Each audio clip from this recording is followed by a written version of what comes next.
بسم اللہ الرحمن الرحیم۔ اولاد کے بارے میں دور حاضر کے لوگوں کی بدحالی،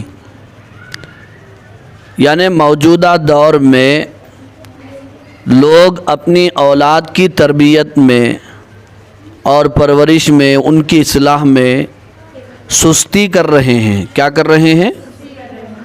چنانچہ صاحب کتاب ارشاد فرما رہے ہیں، بچوں کی خوشی کے لیے ان کو غیر ضروری لباس بھی پہناتے ہیں، ان کے لیے تصویریں، مورتیاں خرید کر لاتے ہیں۔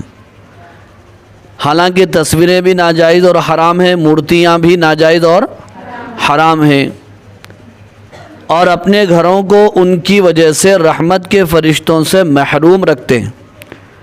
رحمت کے فرشتے کن کی وجہ سے گھروں میں نہیں آتے؟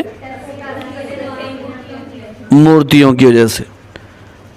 ادھار قرض کر کے ان کی جائز ناجائز ضرورتوں اور شوقیہ زیب و زینت اور فیشن پر اچھی خاصی رقمیں خرچ کرتے ہیں، لیکن ان کو دین پر ڈالنے کی فکر نہیں کرتے۔ یعنی قرضہ کر کے بچوں کی ناجائز ضرورتیں پوری کرنا آتا ہے، لیکن بچوں کو دینی تربیت دینا نہیں آتا۔ بات سمجھ میں آ رہی؟ یہ بچوں کے ساتھ بہت بڑی دشمنی ہے۔ اگر دین نہیں تو آخرت کی تباہی ہوگی۔ وہاں کی تباہی کے سامنے دنیا کی ذرا سی چٹک مٹک اور چہل پہل کچھ بھی حقیقت نہیں رکھتی۔ اپنی اولاد کے سب سے بڑے محسن وہ ماں باپ ہیں جو اپنی اولاد کو دینی علم پڑھاتے ہیں اور دینی اعمال پر ڈالتے ہیں۔ تو سب سے زیادہ محسن، سب سے زیادہ شفقت اور پیار کرنے والے کون سے ماں باپ ہیں؟ جو اپنی اولاد کو دینی علم پڑھائیں اور دینی تربیت کریں۔ یہ علم نہ صرف اولاد کے لیے بلکہ خود ان کے والدین کے لیے بھی قبر میں اور آخرت میں نفع مند ہوگا۔ ایک بزرگ کا ارشاد ہے، ان الناس نیام فاذا ماتوا انتبہوا، یعنی لوگ سو رہے ہیں، جب موت آئے گی تو بیدار ہوں گے۔ لوگ اب سو رہے ہیں، موت آئے گی تو مطلب یہ کہ اب غفلت کی زندگی گزر رہی ہے، جب موت آئے گی اور آخرت کھلے گی تب معلوم ہوگا کہ ہمیں کیا کرنا چاہیے تھا اور ہم کیا کر کے آئے۔ آخرت سے بے فکری کی زندگی گزارنے میں انسان کا نفس خوش رہتا ہے۔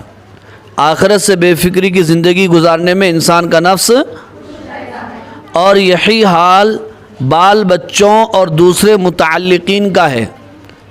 اگر آخرت کی باتیں نہ بتاؤ اور کھلائے پلائے جاؤ، دنیا کا نفع پہنچائے جاؤ تو حشاش بشاش رہتے ہیں اور اس تغافل کو باعث نقصان نہیں سمجھتے۔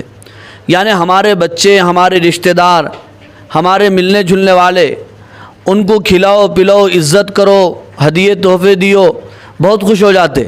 اب دین کی تربیت دو نہ دو ان کو کوئی مطلب نہیں ہے، لیکن تھوڑی دیر کے واسطے ان کو تھوڑا سختی کرے نمازوں کے بارے میں، دین کے بارے میں، تو اس وقت وہ ناراض ہو جاتے۔ بات سمجھ میں آ رہی؟ لیکن جب آنکھیں بند ہوں گی اور قبر کی گود میں جائیں گے اور موت کے بعد کے حالات دیکھیں گے تو حیرانی سے آنکھیں پھٹی رہ جائیں گی۔ عالم آخرت کی ضرورتیں اور حاجتیں جب سامنے ہوں گی تو غفلت پر رنج ہوگا اور حسرت ہوگی، کاش آج کے دن کے لیے خود بھی عمل کرتے اور اولاد کو بھی یہاں کی کامیابی کی راہ پر ڈالتے۔ مگر اس وقت حسرت بے فائدہ ہوگی۔ اس وقت حسرت یعنی افسوس کرنے سے کچھ فائدہ نہیں ہوگا۔ لوگوں کا یہ حال ہے کہ بچوں کو ہوش سنبھالتے ہی اسکول اور کالج کی نظر کر دیتے ہیں یا محنت مزدوری پر لگا دیتے ہیں۔ نماز روزہ سکھانے اور بتانے اور دینی فرائض سمجھانے اور ان پر عمل کرانے کی کوئی فکر نہیں کرتے۔ شادیاں ہو جاتی ہیں، باپ دادا تک بن جاتے ہیں، لیکن بہت سوں کو کلمہ طیبہ بھی صحیح یاد نہیں ہوتا۔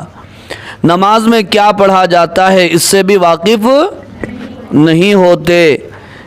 80 سال کے بوڑھوں کو دیکھا گیا ہے کہ دین کی موٹی موٹی باتیں بھی نہیں جانتے۔ اتنی لمبی عمر ہو گئی